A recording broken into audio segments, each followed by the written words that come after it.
boa tarde, meu amigo, minha amiga. Agora são exatamente 2h02 e bora então seguir juntinhos aqui no Fala Espírito Santo. Vem, chega mais, sinta-se em casa. Hoje nós vamos falar sobre endividamento. Olha só, nós atingimos a maior taxa dos últimos 12 anos, viu? Também vamos falar sobre a relação de amor de vó e neto, gente. Presta só atenção nisso, porque é um amor inexplicável. Saiu uma pesquisa recentemente, viu? E no nosso Espaço Gourmet, você vai ver essa imagem aí agora. Sabe de que é feito esse churrasquinho que você tá vendo aí? Daqui a pouco eu conto. É surpresa pra você. É um desafio que a gente vai ter aqui no Fala Espírito Santo. Mas é isso, é logo mais. Porque a gente começa o programa falando o seguinte, não tá fácil não, né? Você aí, minha amiga de casa, meu amigo, sabe que pagar as contas está sendo um grande desafio. E aqui no estúdio, nós vamos conversar com o Ricardo Paixão, que é economista. Já já a gente vai falar sobre isso, mas antes, vou pedir para o meu colega do TP voltar uma lauda anterior, que a gente vai falar sobre uma pesquisa que foi realizada. Isso aí, olha só, 74,6% das famílias brasileiras estão endividadas. É o maior índice, gente, desde 2010, quando começou a ser feita a Pesquisa Nacional de Endividamento e Inadimplência do Consumidor. Em setembro deste ano, o índice havia ficado em 74%. A parcela média da renda comprometida com dívidas manteve-se estável em 30,2%. A maior parte das dívidas, 84,9%, escuta isso, é com o quê? Com cartão de crédito. Entre os inadimplentes, o tempo médio de atraso na quitação das dívidas é de 61,4 dias. Não tá fácil não, né? E você sabe que pagar as contas é um grande desafio. Você se identificou? Então vem cá, participa com a gente, porque, como eu já te adiantei, eu recebo aqui no nosso estúdio o economista Ricardo Paixão. Muito obrigada pela sua participação aqui com a gente. Uma ótima tarde para você, Ricardo. Vamos lá. O que explica esse aumento? A gente está falando aí de 74,6% das famílias brasileiras que estão endividadas. É um número muito alto, né? Sem dúvida. Primeiramente, boa tarde a todos. Boa tarde. Obrigado pelo convite, Roberta. Bom, o endividamento das famílias é muito preocupante, né, no país inteiro, né? Por quê? É importante mencionar, Roberta, que a nossa economia ela tem uma característica peculiar. Nosso crescimento é via consumo das famílias. Então é isso que impulsiona o crescimento econômico do país. Quando você tem as famílias muito endividadas, você tem um problema, que você começa a ter restrições no crédito e aí o consumo diminui. E isso começa a gerar crise econômica. As famílias estão endividadas devido a uma série de fatores, né? Primeiro, né, que a renda média do brasileiro aqui no país já é baixa. E as pessoas também, devido à pandemia, né, começaram a ter algumas restrições no consumo devido à elevação de preços, inflação, a taxa de câmbio subiu muito, alguns produtos importados também ficaram mais caros e isso fez com que o orçamento ficasse cada vez mais encolhido, né, dificultando as pessoas até de comprar o básico. Algumas famílias que têm a renda menor têm dificuldade até de comprar o básico porque carnes, né, outros produtos alimentícios subiram muito devido à pandemia, inflação, taxa de câmbio, né, tudo isso impactou negativamente. Agora, como é que pode, né? Em um ano muita coisa mudou. Eu estava vendo essa estatística em outubro do ano passado, ficava em torno de 66%. Em um ano, e nós já estávamos vivendo a pandemia. E aí agora, nesse ano, nesse segundo semestre, tivemos essa alta. Nesse um ano, a pandemia intensificou ainda mais? Sem dúvida, né? A pandemia foi um fator muito negativo, né, que fez com que as cadeias produtivas fossem afetadas e aí você tem uma elevação de custo para o empresário, né? E muitas das vezes o empresário não tem opção, vai repassar isso ao produto. E quem sente mais é aquele trabalhador que tem uma renda menor, que recebe um salário mínimo. É esse que vai sentir, porque boa parte, né, em torno de 70% da sua renda, ou até mais, é para alimentação. É basicamente para alimentação. Então essas pessoas realmente estão vivendo o que eu costumo chamar de asfixia financeira, né? E ao longo do tempo a gente também tem que pontuar o seguinte, que o endividamento das famílias já é elevado, um percentual de 65%, 66% já é um percentual alto, né? 74% é uma coisa realmente assustadora. Então, e como essas características que eu citei anteriormente da nossa economia, isso afeta tudo a economia, né? Afeta o consumo, os empresários vão ficar receosos em produzir mais e prestar menos serviço, principalmente nessa data sazonal de fim de ano, onde as pessoas tendem a consumir mais, comprar presente, fazer festas e outras coisas mais, o orçamento está bem apertado. E olha só, quem vai participar desse bate-papo com a gente é a Regina. Ela sustenta, gente, a casa dela sozinha e trabalha como diarista. Só que quem conhece o trabalho de diarista sabe muito bem como é que funciona. Não é sempre que a gente pode contar com esse dinheiro. Tem dia que tem faxina, tem dia que não tem. E aí recebe, não recebe. O que acontece então com suas dívidas, Regina? Acabam acumulando, é isso? Boa tarde. Boa tarde. As minhas dívidas são acumuladas, sim. Eu pago algumas dívidas e algumas ficam.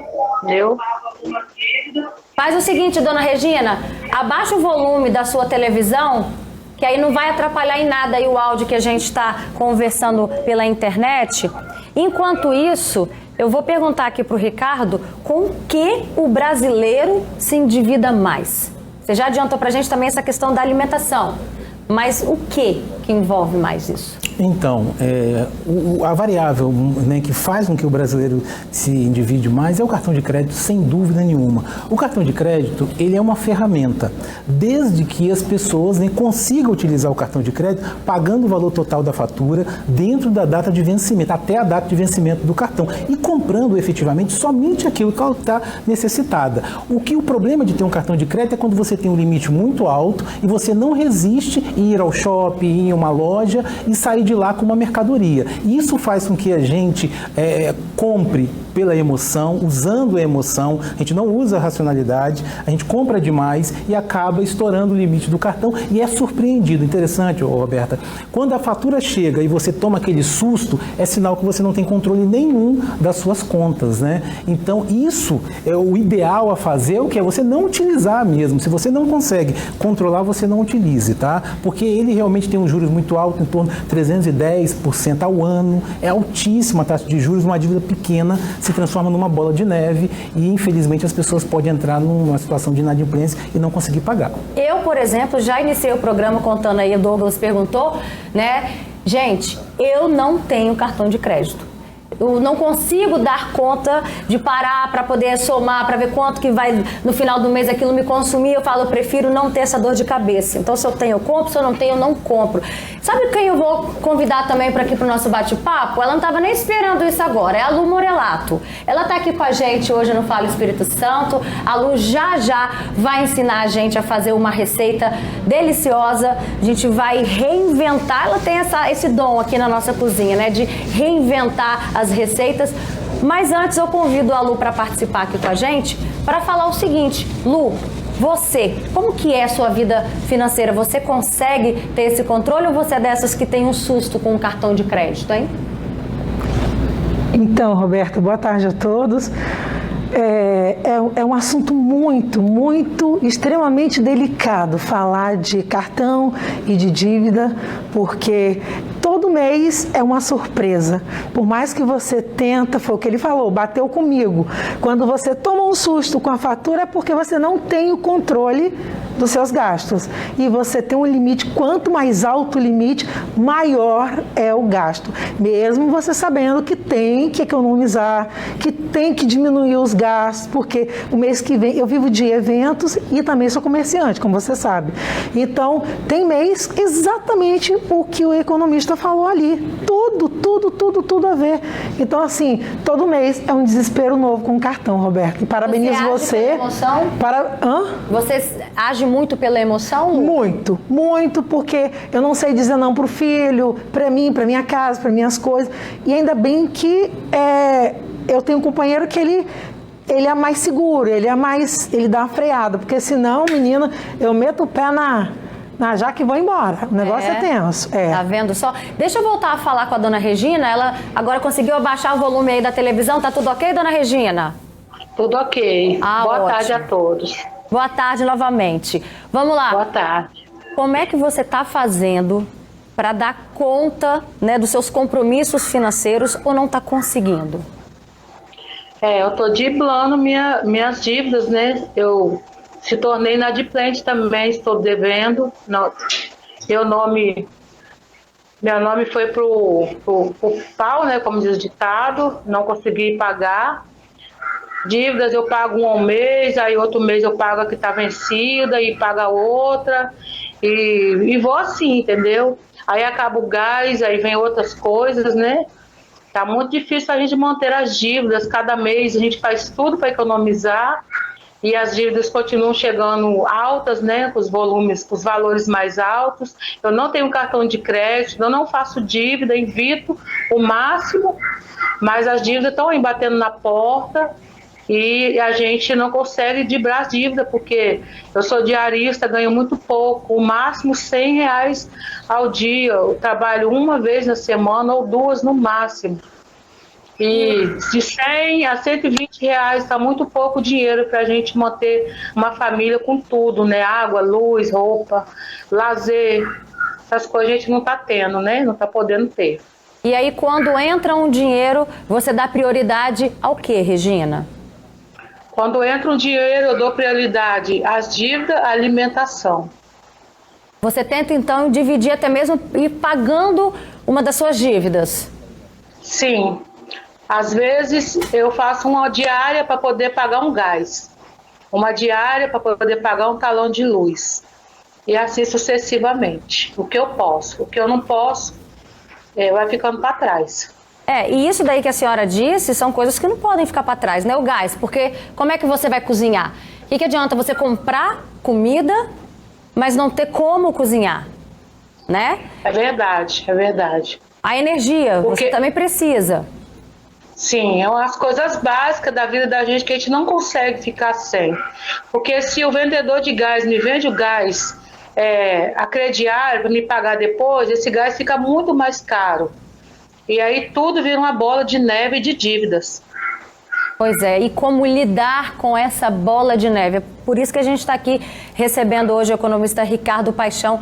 A realidade da dona Regina, a gente sabe, Ricardo, que retrata, né, a realidade de muitos brasileiros, de muitas pessoas que estão em casa agora nos acompanhando. Porque são pessoas que não têm um trabalho de carteira assinada. Por exemplo, está entrando aí o 13º, mas se não tem carteira assinada, não tem o 13º, né? E aí, como que essa pessoa, qual é a dica para quem está na mesma situação da Regina? Primeiro, Roberta, é uma situação muito complicada, né, o brasileiro, como você bem mencionou. E são dois problemas que depois eu gostaria de pontuar também, essa questão estrutural que a gente tem na nossa economia. O primeiro é porque a gente está diante de uma situação onde a gente precisa dar resposta de curto prazo. É igual, né, a nossa entrevistada ali que ela colocou. E aí a dica é sempre, nós precisamos primeiro nos organizar, né?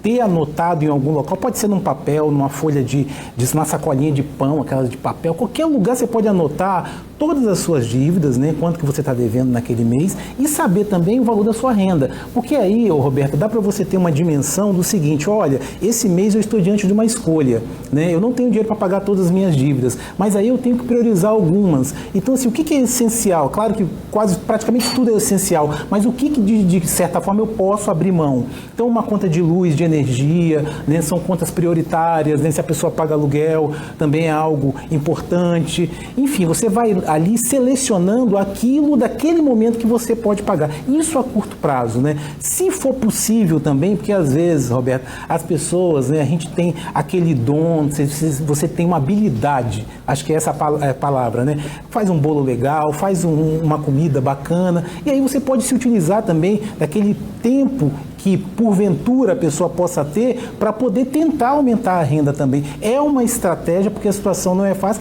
e a gente precisa de respostas imediatas, entendeu? Esse é um ponto que a gente sempre está orientando as pessoas a estar se livrando. De dívidas que a gente não vive sem água, luz, né? Algumas pessoas telefone também. Cartão de crédito tem um custo enorme. Então as dívidas que eu tenho um custo enorme, né? 310% ao ano é um juros muito alto. É importante também eu tentar estar negociando, estar mostrando sempre aos credores que você tem interesse de pagar, mas que você não tem condições naquele momento, está buscando negociação.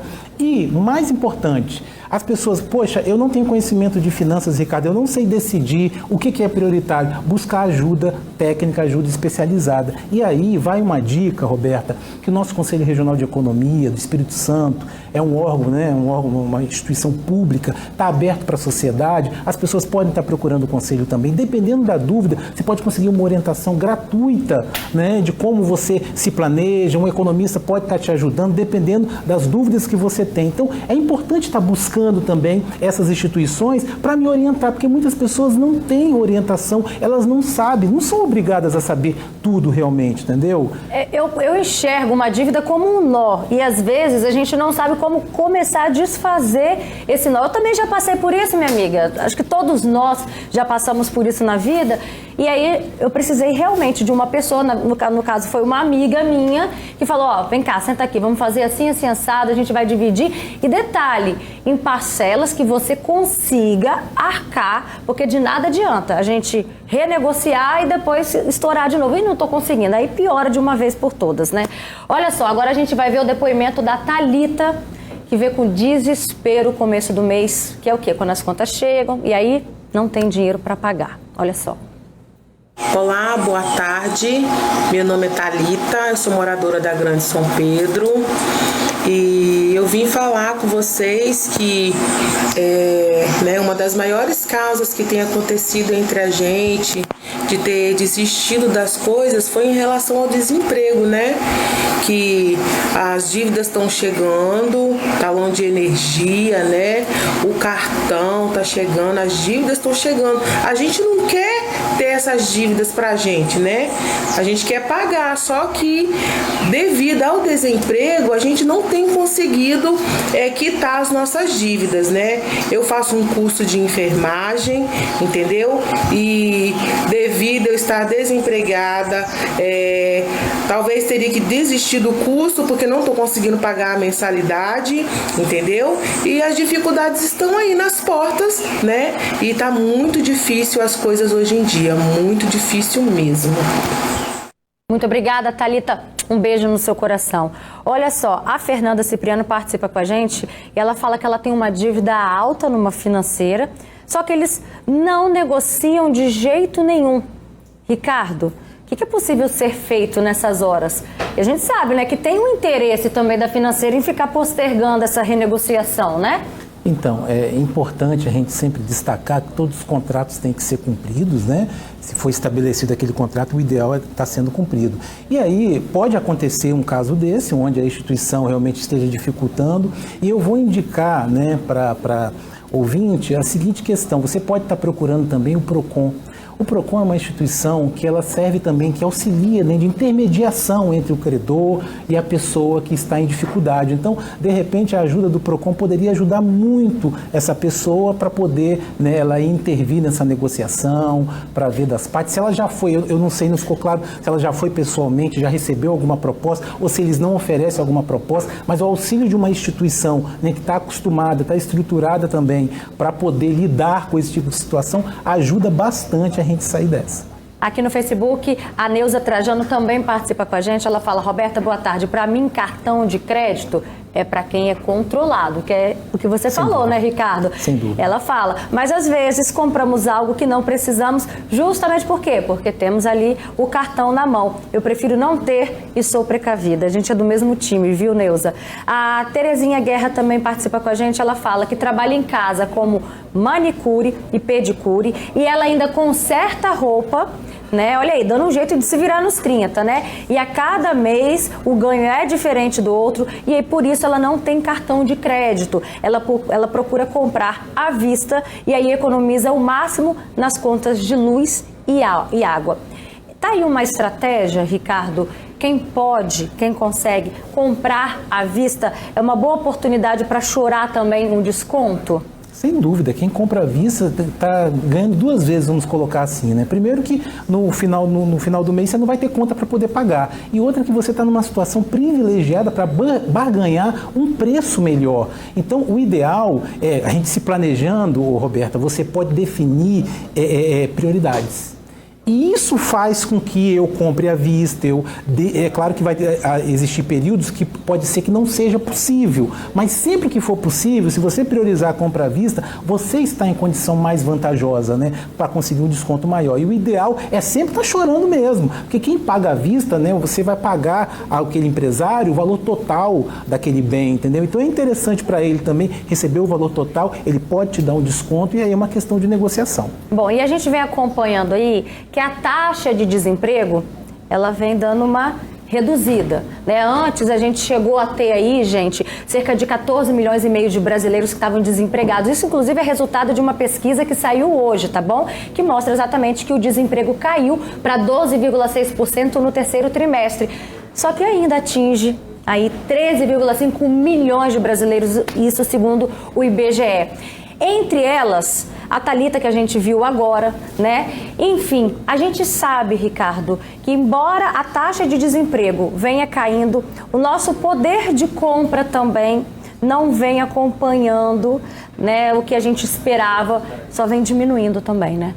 Perfeito. Roberta, é importante mencionar que nós temos um problema estrutural no país, que é o desemprego elevado, né? E isso, assim, quando a gente fala que as pessoas têm que controlar o orçamento, não é culpando o indivíduo, não é culpando as famílias, porque nós temos um problema sério que a gente precisa controlar. E aliado a isso, nós temos um outro problema que é a inflação. Então, ao longo do tempo, desemprego elevado, as famílias perderam o emprego. Com a pandemia também, tivemos redução da jornada de trabalho. Muitas pessoas perderam o emprego efetivamente, né, durante a pandemia e não conseguiram uma recolocação. Isso fez com que a renda da família reduzisse. Muitas das vezes caiu pela metade a renda das famílias. E isso complicou muito ainda, né? E você tem ainda a inflação muito elevada. A inflação corrói o poder de compra, né? Aqueles R$100 que você comprava mercadorias, né, hoje, daqui a 30 dias, você vai comprar menos mercadorias que você compraria. Isso é perda de poder de compra. Os salários, o reajuste que o salário tem, não tem acompanhado a alta da inflação. Isso faz com que o orçamento das famílias encolha, né? Por isso que a gente está vendo depoimentos de várias pessoas dizendo, olha, não está dando para pagar as contas e tal. Então o que a gente coloca é o seguinte, nós precisamos também, além do cidadão individualmente tentar fazer esse exercício de controlar suas contas, nós precisamos também da sociedade civil se organizar, cobrando dentro das autoridades de forma civilizada, né, de forma dentro da legalidade, cobrar o quê? Um projeto, um plano, para nos tirar dessa situação. Nós precisamos daquela mobilização que a gente teve na década de 80, você é novinha, não deve lembrar disso, na década de 80 a gente tinha uma mobilização para combater a inflação, que eram os planos econômicos. A gente não tem um grande projeto para eliminar o desemprego, para a gente reduzir a inflação atualmente, né, do governo federal e outras instâncias. Então isso é importante também. Além de individualmente as pessoas se planejarem, se controlar, a gente também saber cobrar dos nossos líderes, das nossas autoridades, para que tenha um projeto para resolver essas questões estruturais. Já eu quero saber de você, Ricardo, sobre a expectativa para o próximo ano, né, se as coisas tendem a melhorar. Mas antes, vamos tocar num outro assunto, porque cai hoje na conta do trabalhador a primeira parcela do 13º salário, que o pagamento, gente, do abono deve injetar 232,6 bilhões na economia brasileira, segundo estimativas do DIEESE. E 83 milhões de brasileiros serão beneficiados com o abono. O valor é pago aos trabalhadores com carteira assinada, aposentados e pensionistas. Lembrando que os pensionistas e aposentados do INSS receberão o dinheiro no meio do ano. Aí quer dizer, chega nessa época, quer comprar um presentinho melhor para o neto, quer botar comida na mesa, fazer uma ceia em família, fica ainda mais endividado. Né? Pede ajuda ali, pede ajuda aqui, recorre a empréstimo. Deixa eu voltar a falar com a Regina, porque ela é diarista. Ela não tem carteira assinada, quer dizer, não tem 13º, né, Regina?